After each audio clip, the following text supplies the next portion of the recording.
पुढची बातमी, पुण्यातील जैन बोर्डिंग हॉस्टेल विकण्याचा घाट घालण्यात आला।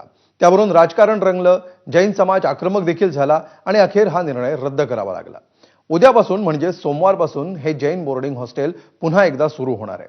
बांधकाम व्यावसायिक सोबतच ट्रस्टच्या सदस्य आणि यामध्ये ज्या राजकारण्यांची नावं घेण्यात आली त्यांच्यावर कारवाई होणार का हे आता पाहावं लागेल।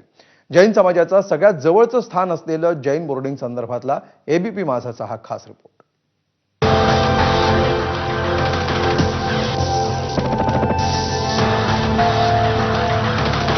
मोहोळ आणि धंगेकर वादानंतर आता जैन बोर्डिंग पुन्हा सुरू होतंय। धर्मादाय आयुक्तांनी 30 ऑक्टोबर 2025 रोजी जमीन विक्रीचा वादग्रस्त करार रद्द करण्याचे आदेश दिले आणि त्यानंतर विद्यार्थ्यांसाठी बंद असलेली ही ऐतिहासिक वास्तू पुन्हा खुली होणार आहे।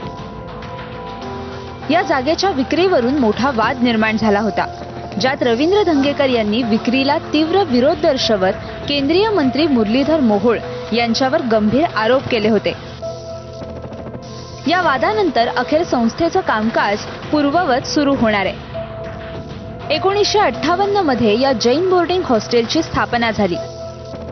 आपल्या समाजातील गरजूंना शिक्षणाची सोय व्हावी म्हणून जैन बोर्डिंग उभारण्यात आलं होतं। हीच 3 एकरची मोक्याची जागा बांधकाम व्यावसायिक विशाल गोखले यांना विकल्याचा घाट घातला, पैसेही दिले। तर त्यानंतर जैन समाज आक्रमक झाला आणि हा संपूर्ण निर्णय रद्द करण्याची वेळ आली।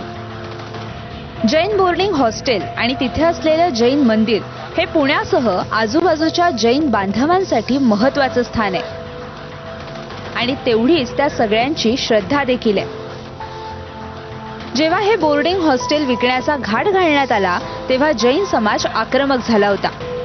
6000 लोकांचा समुदाय थेट जिल्हाधिकारी कार्यालयावर धडकला होता। सोबतच राजू शेट्टी देखील होते।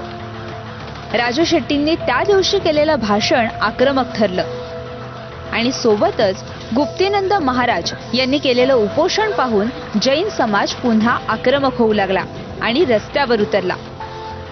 त्यानंतर 230 कोटी रुपये परत करण्याचा निर्णय झाला। मात्र यात खासदार मुरलीधर मोहोळ यांचं नाव समोर आलं। मात्र यातील कोणत्याही व्यवहाराशी माझा काहीही संबंध नसल्याचं त्यांनी सांगितलं। नाही, मला असं वाटतं प्रत्येक पुण्यातल्या माझ्या जैन बांधवांसाठी तो खूप आनंदाचा विषय आहे की आज ती जागा परत एकदा आली। ती आली म्हणजे ती ट्रस्टिंगकडे परत गेली, व्यवहार रद्द झाला। तर त्याच्यामुळे ज्या ज्या अपेक्षा आमच्यासारख्या लोकप्रतिनिधी समाजाने व्यक्त केल्या होत्या त्या आम्ही पूर्ण केल्या। मुंबईतील धर्मादाय आयुक्तालयात या सगळ्यावरची सुनावणी पार पडली आणि इतिहासात पहिल्यांदाच धर्मादाय आयुक्तांनी स्वतः घेतलेला निर्णय त्यांनाच रद्द करावा लागला।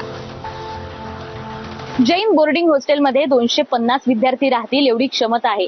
त्यासोबतच एक जैन मंदिर देखील आहे। हे वसतिगृह चालवण्यासाठी पैसे नसल्याचं ट्रस्टकडनं सांगण्यात आलं होतं, मात्र हे साफ खोटं असल्याचं आता उघड झालंय।